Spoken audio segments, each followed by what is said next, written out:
distinguished members of the faculty of this distinguished university, and so many familiar faces, friends, all of you here in the row, all of you there, many of whom I have spoken with, lectured with, traveled abroad with, and above all, of course, especially all the students from different departments and years. Friends, a Granville Austin Memorial Lecture in India can easily consume the memorial lecturer's entire time limit of 45 minutes to 60 minutes on this enigma of a man, on that subject alone, on his thinking, his life and his motivations. It would in fact leave me no time to speak on the subject of today's lecture. Given those constraints, given the fact that much has already been written about this great friend of India, given the fact that he has been critiqued and commented upon by people like the eminent Professor Upen Bakshi, given the fact that you have people like Professor Sudarshan and my good friend Vikram Raghavan, whom I met with Raj, all of whom knew him better personally than I did, I will necessarily restrict my remarks on him. I first met Austin in the late 80s or early 90s, when both he and I were much younger, after his second coming to India at Professor Sudarshan's bidding, that coming largely being because of Professor Sudarshan's persuasion. I was a much younger lawyer, partly in awe of him already, and yet he was extremely humble and self-effacing when he sought time from me. We met at his favorite haunt, IIC, India International Center, also my favorite retreat in my student days, and he opened up in a very gentle and soft manner. He told me about his interactions with my father, showed me some handwritten notes by my father, and how my father introduced him to so many diverse lawyers in Delhi, as recounted also partly by Vikram in his article on Red Austin. Granville Austin then explained his unique style of interview and archival-based research, which made Cornerstone such a real flesh and blood book, a flesh and blood story. He especially mentioned his interviews with K.M. Munshi, who, as Vikram writes, was characterized by Austin as Mr. Activity in the Constituent Assembly. He mentioned it especially because Munshi was my father's legal and political guru, and my father had written a lot extensively for Munshi.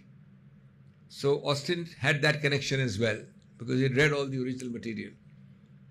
I have always regretted that I was unable to keep in touch with this gentle and unassuming man.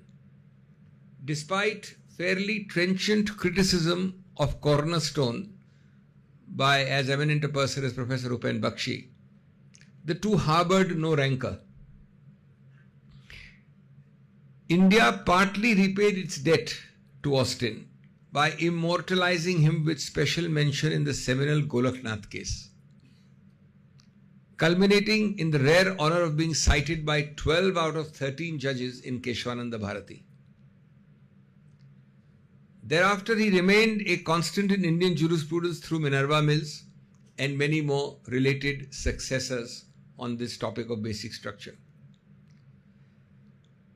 More recently, I was genuinely devastated to learn of the unfortunate financial distress on Austin and his family, though I didn't know about the morgue story, in the evening of his life, but was thrilled to meet with his wife and his daughter at an after-dinner lecture delivered by me at Washington, D.C. at the invitation of American billionaire entrepreneur Frank Islam, in the company of Raj, of course. My lecture also that evening at D.C. referred to Austin's contributions and the family's presence, unknown to me in advance. I got to know it after I had given the lecture, made it very special. All I can say as I turn to today's lecture theme is to express a fervent hope that more and more foreign scholars imbibe the empathy, the humility, the scholarship, the independence, the objectivity, and the internally inquisitive spirit, the digger, as Professor Sudarshan said, the eternally inquisitive spirit of this remarkable red-haired American. A red-haired American who studied Indian Constitution at England, Oxford, and made India his physical and intellectual karmabhoomi for decades. Friends, the theme today is not just India's constitutional 75th birthday, but India's forthcoming centenary in 2047.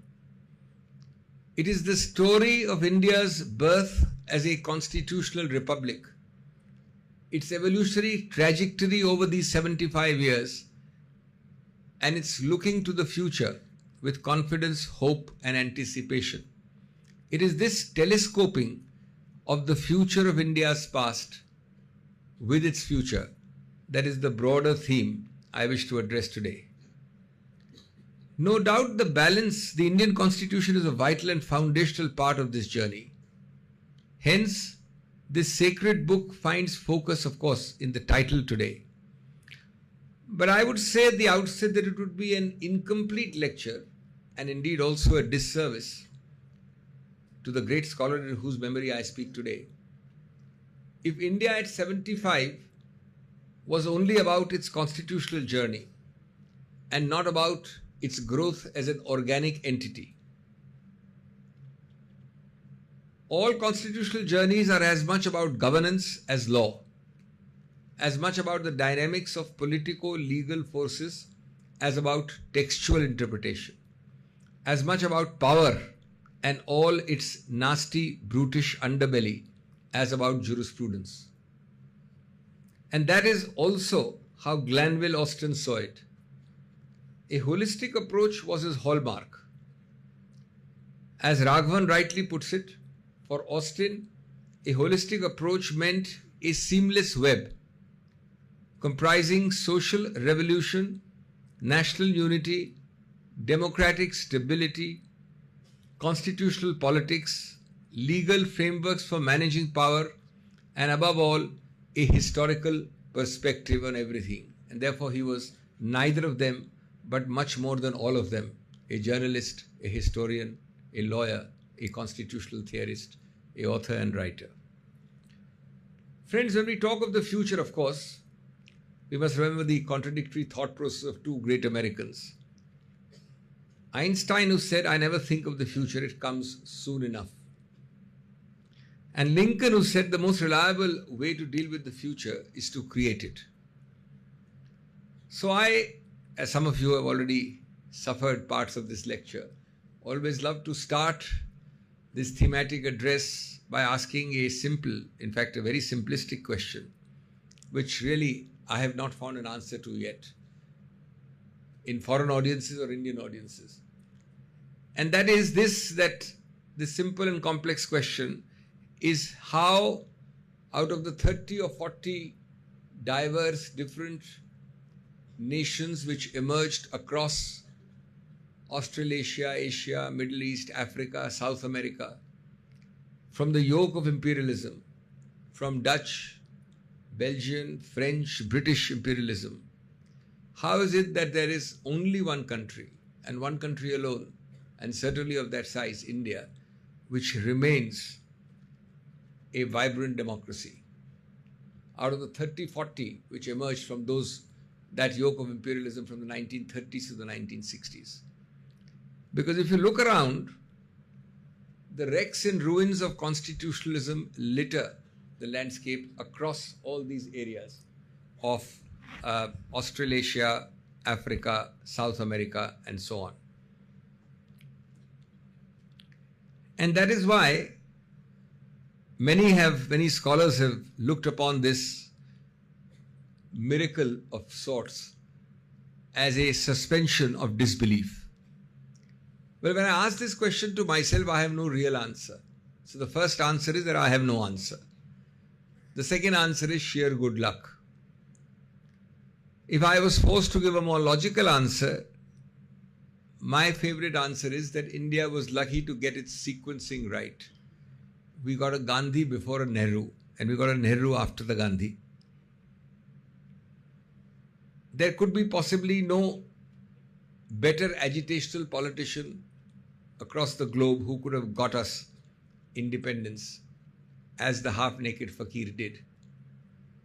But equally, the jury is out as to what would have happened had he become India's first Prime Minister. Some people have used the word disaster. So the sequencing was right in that this slightly romantic, left-of-centre Fabian socialist Nehru, but above all with a deeply entrenched democratic spirit, a genuine belief in Voltaire's words that I will disagree with you completely but will defend to death your right to disagree with me. That democratic spirit with Nehru in the saddle as first Prime Minister. Nobody knows what would have happened had we not got this secret sauce, this Jugalbandi, in the right sequence. Nobody knows how the relatively over-idealist Gandhi and the relatively impractical Gandhi would have functioned as India's first Prime Minister. But it is certainly true that Nehru alone could never have got us independence. So I think that is the best answer I can think of. But it does remain a remarkable exception, a singular exception, that we have survived and prospered and thrived, barring an aberration, of course, which happens once in a while, but still a constitutional aberration, of a continuing democracy with the size and the scale and the poverty and the diversity which we have, well over 75 years now. So therefore, in these 75 years, Indian democracy may have been bent, but never broken, because law has stood firm and tall, and institutions have stood firm. So let us start at the beginning and look at some of the comparative aspects. In 1947 or 1950 to be more precise, the very fact that we insisted upon and did one man, one woman, one vote was itself quite a remarkable feature.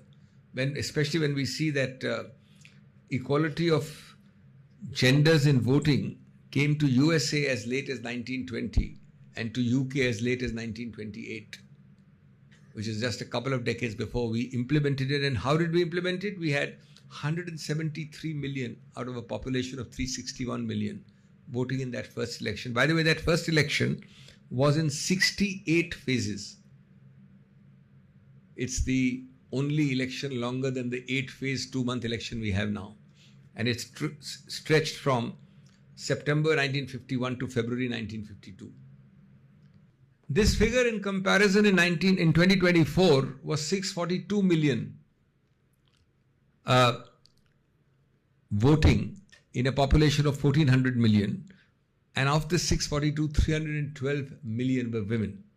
So this festival of democracy, this continuing thriving democracy as the sole exception of all those countries which emerged from the yoke of imperialism, has been quite a remarkable quantitative statistical achievement. The literacy rate, a pitiable 80-odd% in 1951, has, in a dated, outdated census, above 75%, but really now beyond 85%, because we haven't had an updated census recently. So it's hovering somewhere around 85%.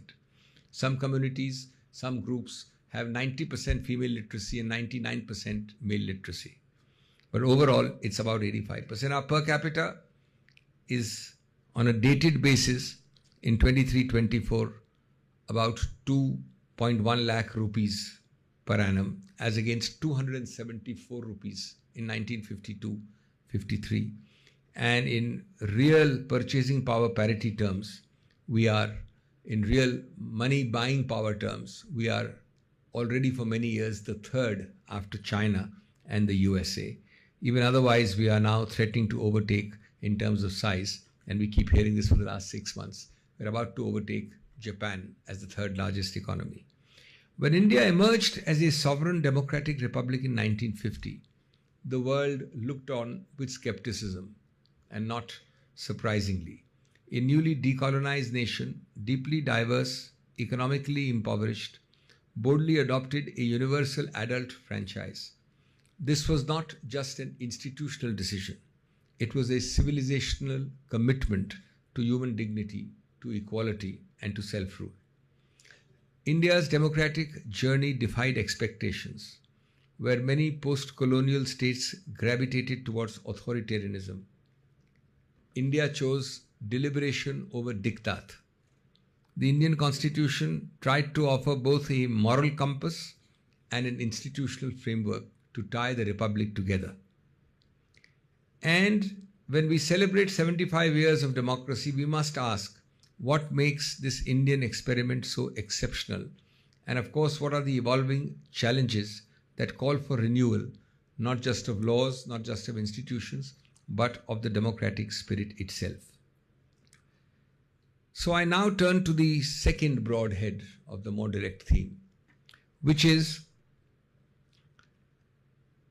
to underline and recognize briefly, very briefly, the institutional and the non-institutional pillars of Indian democracy, which have stood firm in this journey.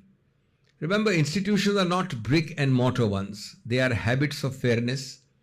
They are issues of courage and constitutional fidelity, ultimately.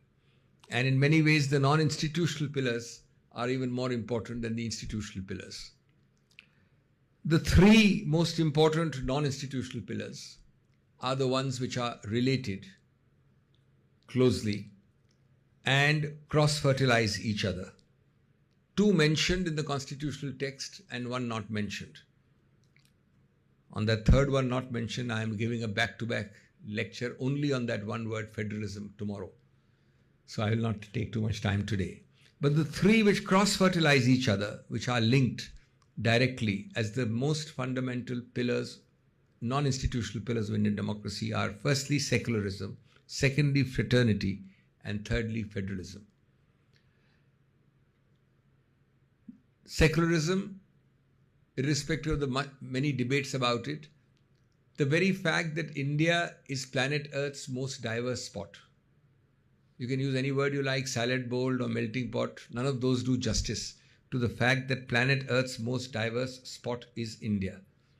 And the diversity of smell, sound, ritual, dress, religion, habit, speech, language, whatever, is just so bewildering. To take one example of linguistic, which I'll be dealing with federalism in tomorrow's lecture, because this linguistic federalism is a major issue in India now. There are 22 languages the Constitution recognizes, which actually hides many, many more languages. 700 mother tongues, 2,000 dialects. We are the birthplace of 4 religions and the second and third largest population of many more in the world. As I always say, it's a word which has been much abused, much distorted, much misunderstood, but possibly the best explanation, if not definition, which I found is Professor Bhargav's description by asking the question and applying Lincolnian test to secularism. Lincoln said, of the people, by the people, for the people. So Bhargav says, I can understand for the people, I can understand by the people. I don't understand why Lincoln said of the people. And then he says, of the people is supposed to signify a sense of belonging, of co-ownership, of each component of the republic, each citizen, each human being who can claim a share of that republic as a co-owner. And this brings in the heart of secularism, of belonging, of pluralism, of inclusiveness, which celebrates diversity. With, of course, the second word, fraternity, a much underutilized, underemphasized, underspoken word. But that is supposed to be the heart of constitutionalism. And though it's a very old word from the French Revolution and through the US Constitution, it is the one word which needs more celebration in theory and in law schools, and even much more in actual practice. Because a lot of the ills of the world are really by not practicing and understanding that cross-fertilizing word, fraternity. Federalism is a fascinating story, and certainly not my time to speak separately on it. But why it's remarkable and fascinating for a start is that it's the only word you don't find in the world's largest or third or fourth largest constitution. I don't know, it may be fourth at the time when it came. Indian constitution was one of the largest in the world. And in the entire longest constitution of the world, you don't find the word federal. If you Google the Indian constitution, you'll find a lot of the word federal. But all those words federals are about the predecessor of the Supreme Court, the federal court. There is no federalism, not only in the preamble, but in the text alone. And something which has no mention in the preamble or the text has become, from way back in the 90s, in fact, even from Keshwananda, a part of the basic structure. Because this is another celebration of diversity. This is another way of dealing with dissent, discomfort and dissatisfaction, and quarantining such conflicts at local levels or decentralized levels, and preventing an explosion at the center top. The other remarkable feature of federalism is that while we all know that the design of the Indian Constitution is largely centric, unitary, the Australian theorist Kenneth Ware called it quasi-federal. Many others say it's a unitary constitution pretending like a wolf in sheep's clothing to be a federal. But the fascinating part about it is that we have had, and there are now very good analysis of this, inadvertent and accidental federalism of a very high quality and degree, which has made India from design and conception to a totally different, much more federal operational entity in 75, 77 years. And that has happened, as maybe I'll touch briefly on, but much more elaborately in tomorrow's lecture at another location. Fiscal federalism, linguistic federalism, Panchayati Raj, the very active and prompt judicial review after the 20th century in this current millennium, unlike the previous century, which has virtually reduced 356 to an aberration and an exception. There were 100 uses of 356 prior to 2000, and there are about 15 or 20 after 2000. And of those 15 and 20, I've had the privilege of appearing in almost 80% cases. They've all been struck down. So people are very hesitant to use 356, which is the biggest antidote to federalism, because you can take over a state government. So fiscal federalism devolutions now, for example, when we started were below 30%. It's now going to touch 45% of devolution of funds by whatever name called, grants, funds, cesses, blah, blah.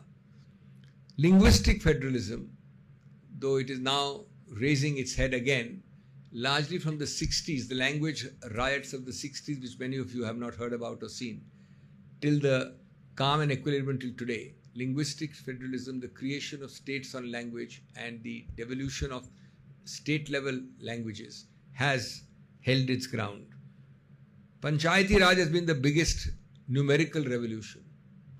There are almost 2 million women sitting across the table if you go and deal with anything at the sub-level below the state. I've been a member of parliament now for nearly 20 years. If I go and do any parliamentary project in any state, and this ranges from Rajasthan to West Bengal to Telangana, more often than not, the person dealing with me will be a woman who will be panchayat head. These are all elected persons. And the time when they used to be controlled by their fathers, husbands, brothers, etc. is now gone. It's reduced quite a lot. So they take these decisions at the decentral level. So there's been a revolution by the 72nd and the 73rd amendments of the Constitution in in decentralization, which is the closest synonym you can have for federalism. Delicensing from 1985, and in particular the watershed year of 1991. Today, federalism's practical meaning is that a state chief minister is at least 4 times more powerful than a central cabinet minister, although in rank and protocol they are the same. The central minister has very limited power actually. Previously, the state chief minister used to need permission to even travel abroad for raising funds for his state. So these are some practical and some legal aspects of federalism. And of course, the other institutional and non-institutional pillars of Indian democracy. Obviously, I always say, doing the job of a fan dancer, touching upon these things without really covering it. Each of them are vital pillars: the CAG, the Election Commission, above all parliamentary democracy, the temple of democracy, parliament, and the Parda Nashin lady we have here, army. So long as it remains Parda Nashin, India is a safe democracy. So you have all of these comprising and making our survival, promotion, growth and thriving of democracy over these years, despite seeing the wrecks and ruins of constitutionalism across the whole South Asian landscape and Africa and South America. The 5 critical features of India at its Platinum Jubilee, before I come to similar feature of the Indian Supreme Court, which I've tried to isolate. One is, of course, what I mentioned, institutionalizing democracy. That is clearly a critical achievement. One person, one woman, one man, one vote, the festival of democracy, which has, barring an occasional aberration, subsisted and thrived. We haven't yet had, I'm not saying about today, till recently we haven't had the phrase which in a so-called mature democracy like USA had become part of the folklore: stop the steal.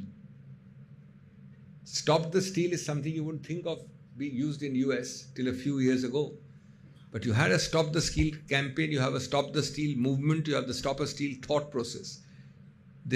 So democracy is very fragile, even in the places you think that it is very entrenched.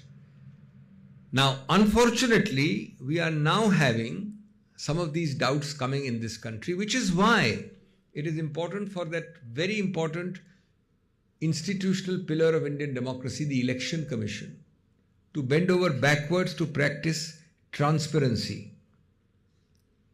to be utterly transparent and transparently independent.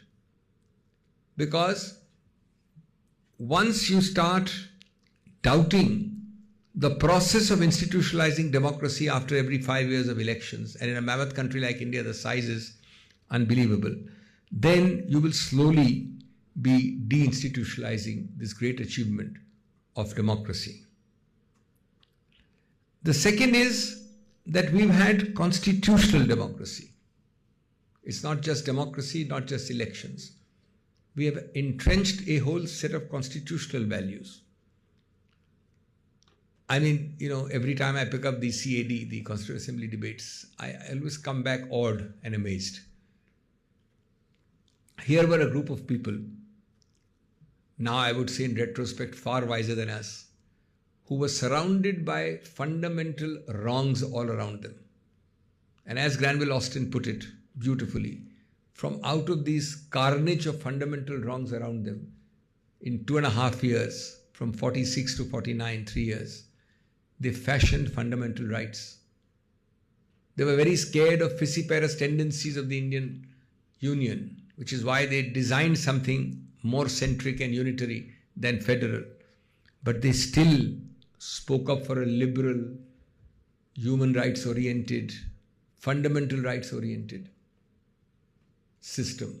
It's easy to talk about it now, but if you sit in that assembly from 46 to 49 with 2 million people dying, trains coming with bodies, with complete distrust, with animosity, with communities, with fire, to design a constitution like this, to think like that, to not make India a theocratic state, to provide for such ringing declarations as you find from Article 14 or 13 right up to 30, 32, to even conceive of them is quite an achievement, is a remarkable achievement. And along with that, you designed not a constitutional democracy, but you also designed or attempted to design a social democracy, something which the Germans and the Europeans talk about, that we have a social democratic republic, etc. Here you went to the Irish constitution and picked up this remarkable concept of directive principles of state policy. You added to it later, of course, much later, duties. But this whole dialectics of accepting that fundamental rights do have primacy, they are enforceable and they are vital. Though it was easy for the majority to deny fundamental rights in those troubled times. And then to counterbalance them by saying that though fundamental rights will remain priority, they must be imbued by the interpretive approach which looks at social democracy and all the articles in our DPSPs, Directive Principles of State Policy. And that complex interplay. So this is something which was again quite a miracle, something which historically we take for granted but needs to be celebrated. The framing of the Indian Constitution was itself a democratic act. It was deliberative, it was inclusive, and it was visionary. Figures like Dr. Ambedkar, Rajendra Prasad, Nehru, and many more recognized that the Constitution must reflect both ancient India's pluralism and its modern aspirations. Again, please rewind yourself and put yourself in those seats. To think like that and to create like that in those times is not easy. It was a product not of conquest, but of consensus. At its heart, they strove to enshrine the four cardinal values of justice, liberty, equality, and fraternity, each a bulwark against authoritarianism and inequality. These values were not ornamental.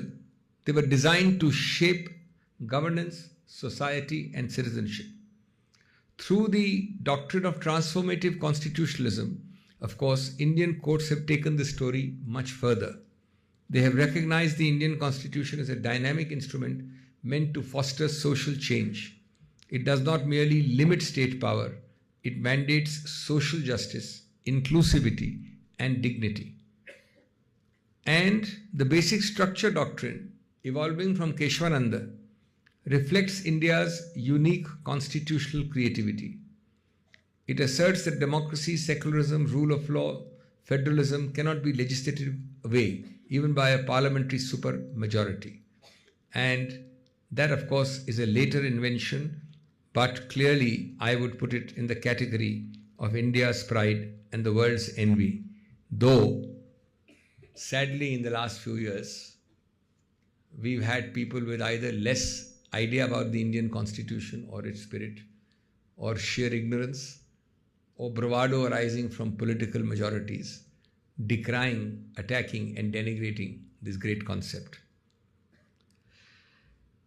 Let us now turn to some features of the Supreme Court as a bastion of all this, as a central theme in this journey of 75 years plus. Obviously, the constitutional text, already very vibrant, the product of 3 years of very engaging debate. And if you read the debates, by the way, there are completely contradictory views on the same page, on the same section. So out of the dialectics of thesis, antithesis, they somehow get synthesis at the end. And that's again no mean achievement. So this constitutional text, already imbued with the reflections and deliberations of the Assembly, was exponentially enlarged with constitutional context by the Supreme Court in the last 75 plus years, by multiple and ever dynamic layers of jurisprudence. 3 features alone, for example, judicial review, I always say, would make Marbury and Madison blush. The judicial review which we have today, which you study in your universities, would make Dycean theorists cringe. This is some different creature, a different species. It's all a development of jurisprudence by the court. The basic structure, which I refer to as the pride of India and the envy of the world, what a remarkable concept in one sentence. Even a constitutional amendment can be unconstitutional. Again, a creation of dynamic constitutional Supreme Court jurisprudence. PIL, with a lot of problems. A very unruly horse requiring a dexterous rider, and frequently the judges who are supposed to be dexterous riders are becoming more and more scarce. But despite that, it's done a lot of good It's reached and addressed nooks and crannies which were insulated from scrutiny. So this again is a very unique Indian invention. And also you must remember that this starts from the identity of the Indian Supreme Court as a dual court. Again, it's unique. Probably very few countries in the world with this volume and this creativity and these frontiers have a dual role as a nitty-gritty, bread-butter daily court and also as a constitutional court. There is no division in this. And therefore, and each is important. People now say that you should hive off, you should differentiate. I have generally opposed it because it will weaken the integrity of the Supreme Court. And the nitty-gritty daily bread and butter, sometimes very puerile issues which it decides, are still necessary because they reflect a remarkable vote of confidence by the ordinary person in the Supreme Court. He somehow doesn't feel as bad when he loses in the Supreme Court after having lost everywhere else. And to take away that access to make it an abstract constitutional court or to intermediate a court of appeal as the final court in between may be an issue requiring a far greater discussion. I've tried to identify in earlier lectures 4 or 5 or 6 phases of the Supreme Court in an evolutionary perspective as Granville Austin would have looked at it historically, not as a court deciding X or Y. The first phase was clearly that of the Supreme Court as a consolidator. Call it the 50s and part of the 60s. It was consolidating its jurisprudence. It was heavily reliant on English and other foreign jurisdictions, but it came into its own. It started consolidating on debt in use, on the Gopalan line, but the feature of this first decade or 1.5 decades was a marked pro-individual rights and pro-liberty approach. The second was a bit of a pullback from the 60s to the 70s, late or mid-60s to the mid-70s, and that had partly to do with politics and Mrs. Indira Gandhi. The pullback happened because of a perceived insensitivity to social rights. So this great emphasis on individual rights led to some pullback. It reached its peak, of course, in the early 70s because individual rights prevailed. And then came the pushback from the executive government, and then came a change in the thinking of the Supreme Court. The third phase was, I call it the positivistic Supreme Court from the 70s to the 80s. An excessively deferential court to the executive. You had the ADM Jabalpurs, you had the Liversidge moment of India, and you had the Dred Scott moment of India, both from the UK and the US. And it was clearly a decade-odd period of excessive deference, partly arising from the emergency context, partly arising from the relative feeling of chaos and lawlessness. But be that as it may, clearly it's an identifiable phase of an excessively deferential positivistic court. Look at the text, look at the technicality and decide. Don't go into the larger picture. Fourth was what Upen Bakshi said, a post-emergency quest for legitimation. So you had to do that because you had the Nadirs, the depths of the ADM Jabalpurs. So you had this post-emergency quest for legitimation. And this is the late 80s and 90s in particular, where you have this PIL coming up. You have, of course, the progeny of Justice Bhagwati's initiatives in the 80s, and so on and so forth. So it became an assertive, a individual rights oriented, and a vocal court. Then the fifth phase was, I would say, a greater focus on issues of equality, transparency, social justice and environment. This is the decade of the mid-90s onwards. Pro-civic amenities, anti-corruption crusades, pro-environment, and of course issues of equality and transparency. And finally, you have now coming up to speed the current Supreme Court through several changing Chief Justices. A more liberal institution, dynamic and forward-looking, looking at frontier issues like privacy, technology, gender issues, not always getting it right. I'm only commenting about the subject and the phase. I'm not saying he got it right. They got it wrong a lot of times. But those are the broad 6 phases of the Supreme Court. However, this is my oversimplified attempt to put it within the capsule. The inconsistencies within each phase are marked. They don't do any good to the Supreme Court.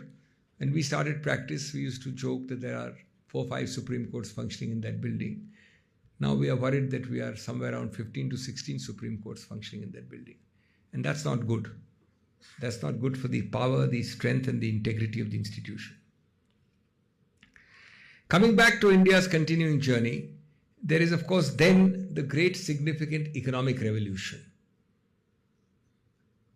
Economic revolution in terms of infrastructure, in various economic spheres, but above all,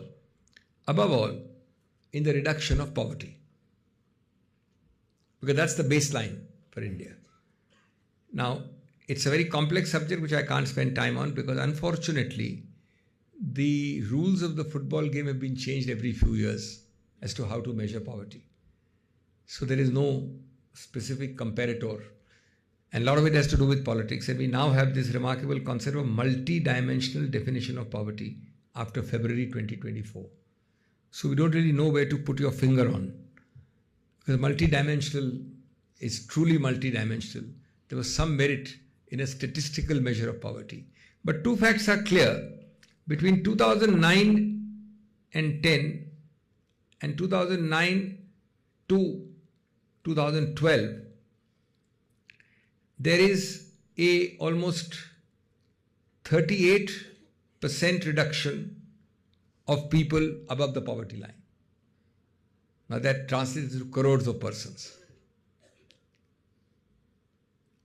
I am not very happy with the statistics trotted out now that on multidimensional poverty, rural poverty is 7.2 and urban is 4.6. I find it difficult to believe. But certainly, poverty has declined in large numbers. And that is the fundamental economic achievement of the Indian Republic as it goes beyond 75. And it will accelerate. The other last feature before I go to the other issues is that non-traditional service and technology sectors have taken primacy. Manufacturing and traditional service industry, apart from agriculture, was always the tripartite division. But today, non-traditional service-based industries with a huge input from the diaspora, with a huge disruptive focus. It's quite remarkable that India has, in 2022, 23 startups which became unicorns, third highest in the world. We have aggregated now about 107 unicorns as of 3 years ago. I don't know the latest figures. It'll be much more. And of course, you look around from the Google to the IBM to the MasterCard to the SoftBank to the whatever, YouTube, everywhere there are diaspora Indian heading it, either a CEO or the absolute head. So this is another great development in India's trajectory upwards. Let me now turn to the challenges which face us.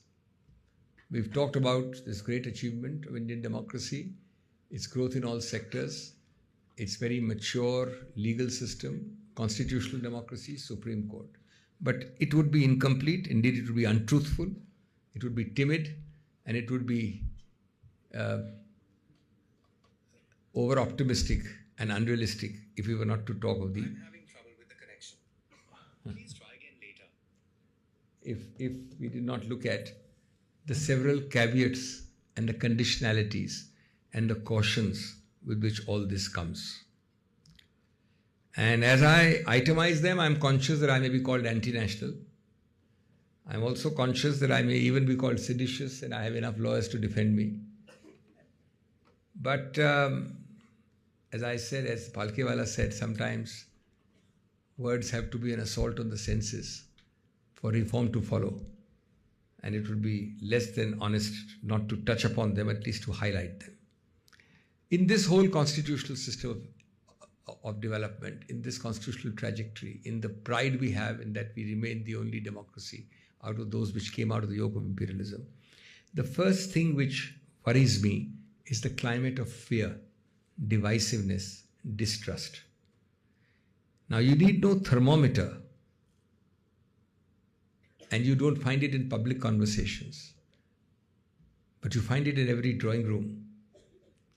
You have Big Brother watching. You have an Orwellian atmosphere in so many issues. And if you put your hand on your heart, I don't think any of you can say that you had the same atmosphere a few decades ago. It might sound like politics, but I'm not talking politics. I'm talking of a fact.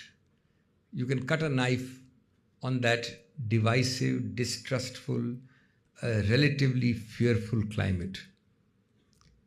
And that is the antithesis of the pluralism which the Indian democracy and constitution seeks to celebrate. Unless we realize a very simple misconception which follows, that the majority elects, the majority rules, and the majority is the person or the group of persons or the party which is entitled to rule. As Winston Churchill said, majority rule is the worst form of democracy, but it's the best available alternative. So there's no problem with that.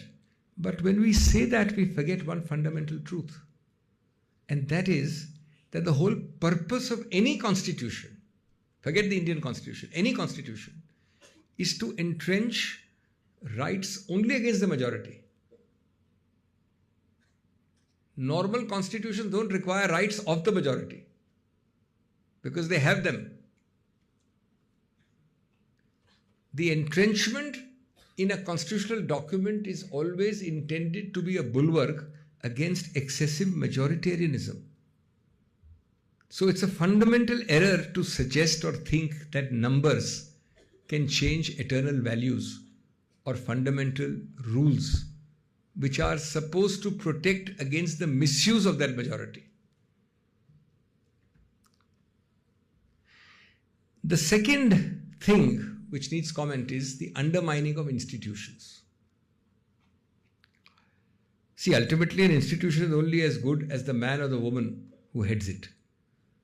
Ambedkar used some very caustic words for this in the Constituent Assembly. Dr. Ambedkar said, if the constitution fails, it is not because it is good or bad.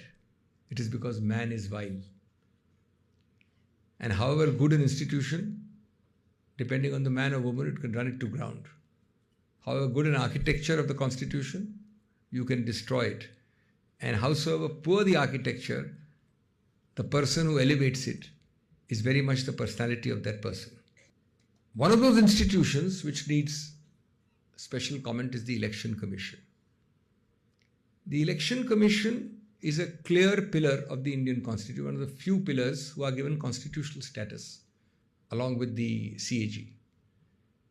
The Election Commission has to act not only as an impartial and objective referee, but it has to show that it is bending over backwards to generate trust and faith. For the Election Commission to take refuge in technicalities is counterproductive, because election commissioners come and go, but the damage to the institution becomes irreversible.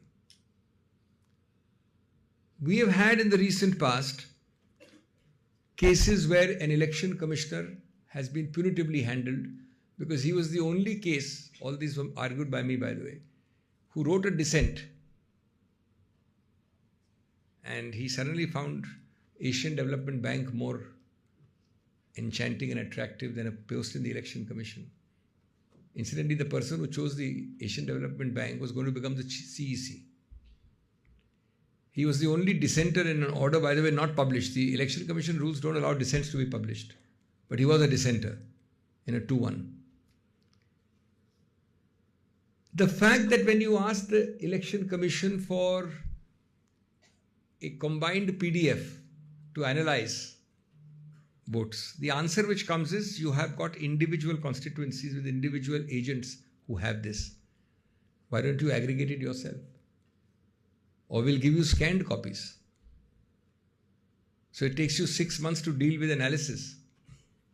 Now, I'm not talking again, although it might sound like it, of politics. I'm talking about how the Election Commission has to bend over backwards to elevate its status as an independent body. These are institutions. The main difference between India and Pakistan, the main difference between India and Bangladesh, the main difference between India and even Sri Lanka or Nepal or any of our neighbors or any of those 30, 40 countries which emerged from the yoke of imperialism. Any of them. Africa is full of them. South America is full of them. The main difference is that Nehru made the roots of these institutions very deep and very solid. The institutions took 20 years to create, and luckily Nehru had a long enough life as a Prime Minister. But had these institutions not taken root, we are not very different from our South Asian friends and neighbors. So each institution, it takes brick by brick, increment by increment, 20 years to make it. It takes 20 seconds or 20 minutes to destroy it. 1, 2, 3, 5 incidents over 20 months can destroy it. That is what constitutional institutions have to realize. Take, for example, not in 75 years of Indian history. Let me tell you this. These institutions supposed to exhibit independence have had the series of extensions and reappointments which you have now. Do you know that in all the 75 or 73 odd years, the CBDT chairman was never given an extension except for 2 or 3 months to bridge the gap between the successor and the predecessor? That's a statistical fact. There is no chairman now who does not continue 2-3 years beyond, 1 or 2 years beyond. And after 1 or 2 years extension in CBDT, he would get a Rajya Sabha Secretariat, Secretary General or a CVC head. This happens with the EC heads also. Now, I don't have to spell out everything for an intelligent audience like you, but this plays havoc for the short term. It may help people, but it plays havoc with institutions in the long run. We have to remember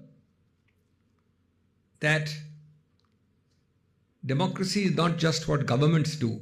It is what people demand, defend and define. The citizens are the custodians. Social movements like RTI, I don't know if you have a course on RTI in this university. The RTI has never been in tatters more than today.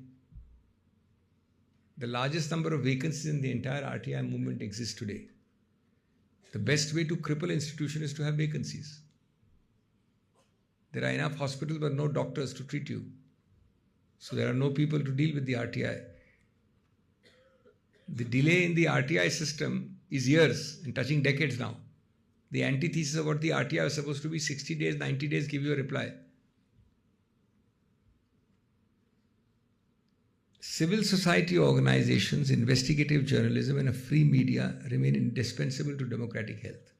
Yet they too face increasing pressures, both from the state and from the marketplace. A democracy without dissent has to be a contradiction. Constitutional morality, a phrase I'm not happy with at all, and now the Supreme Court has sanctified it in many judgments which I have personally argued. A phrase which Dr. Ambedkar discussed at some length in the assembly debates. It refers really to the spirit behind the law.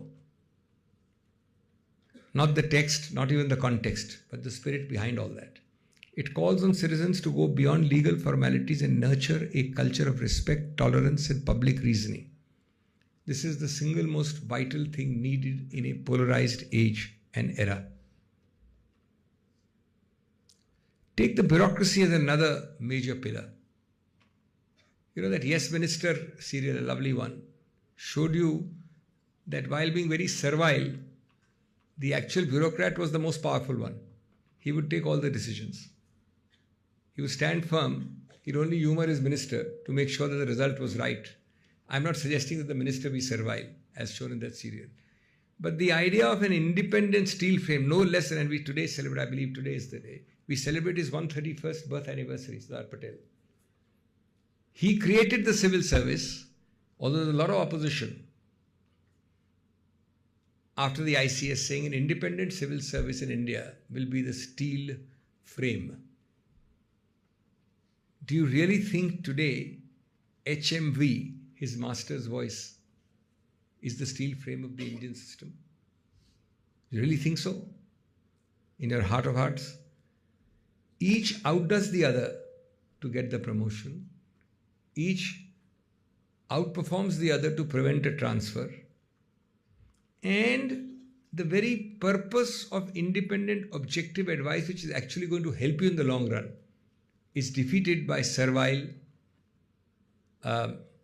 flattering, platitudinous, and downright wrong advice. Take media, for example. You know, the kind of visual terrorism, verbal extremism, and the biased reportage you see, at least in the visual part of the TVs, in so many channels in the evening. I entered this game long ago, 25 years ago. Every time you see me on TV now, I say no 9 times and I go once, and only 1-1. Because when I started in 2000, etc., the verbal terrorism, visual extremism, and biased reportage did not exist even one fraction of what it is today. You have this remarkable cocktail, a deadly cocktail of ambitious, angled anchors, of pre-committed participants,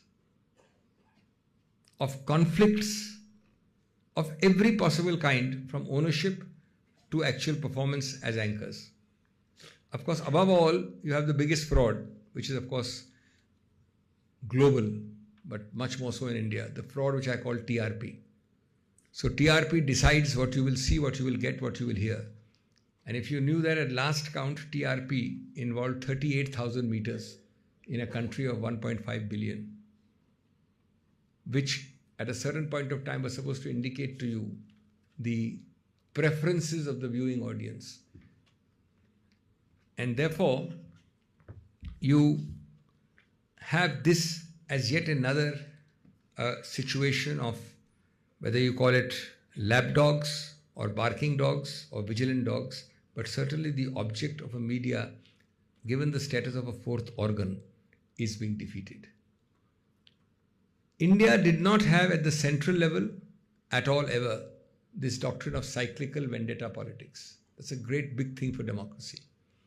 The cycle of vendetta politics started in one southern state, dominated by film stars. It then travelled to the east and then went to the Battle of Sardars in Punjab. But till recently it was not there in the central system. I don't think that's true anymore. I was intrigued by a cartoon I saw some months ago, where an Indian meeting with the Pope. The cartoon says, the Pope says to the Indian that all sins are forgiven if you confess. Apparently the Indian replies that all sins are forgiven if you join the ruling party. There are other issues which I will not go into, but they are very important. Political funding, it's not good for democracy when one set of people have many times more than the total funding of all the others put together. More than that, some of the figures of the amount spent in assembly elections and parliamentary elections in some states are mind-boggling. In a single election crossing 100 crores. You can't have a fair level playing field with that kind of an uneven, non-level expenditure of money. I have so much more, but I will wind up now. Towards the end is reminding you of another system created, unfortunately, a Supari agent system. When Ambedkar discussed governors, he said that governors we may not even find people to appoint as governors because it's so ornamental. They have no powers. So big debate about elected governors or nominated governors. He said we'll have only nominated governors, and I have my doubt if anybody will want to be a governor because he has no powers. He also said 2 swords can't be in one scabbard. Ek myan mein do talwar nahi. Chief Minister is the elected chap. The elected chap has to be given the right to do wrong, not the unelected governor. But today, unfortunately, from assent to bills, from delaying bills, from interfering in administration, and I'm not talking of any state, it's across, it's a disease which has spread rapidly from Tamil Nadu to West Bengal to Punjab to so many states across India. Friends, maybe this is getting a little too hot for Raj, but let me end by saying that the challenges in the road ahead are that our future is bright, but we have to be aware of the fault lines. We have to remember that all which you face cannot be changed, but nothing can be changed without facing it. And avoiding or not calling out issues or just letting them pass will not do the relevant reform. Price Waterhouse has a very good prognosis for India. It says we will reach a developed country status by 2050. I have the figures, but not the time to give you, which is a very great thing, but it must continue along with all the other values for which we cherish India. In conclusion, as India celebrates 75 years of democracy, as India reclaims the democratic spirit, it must resist the temptation of complacency. The Constitution must not become a museum relic. It must remain a living, breathing text that speaks to each generation. Law must be reclaimed as an instrument of justice, not merely administration. Institutions must serve as beacons of integrity, not instruments of control. And citizens must rise as custodians, not consumers of democracy. Thank you very much, and sorry for the delay.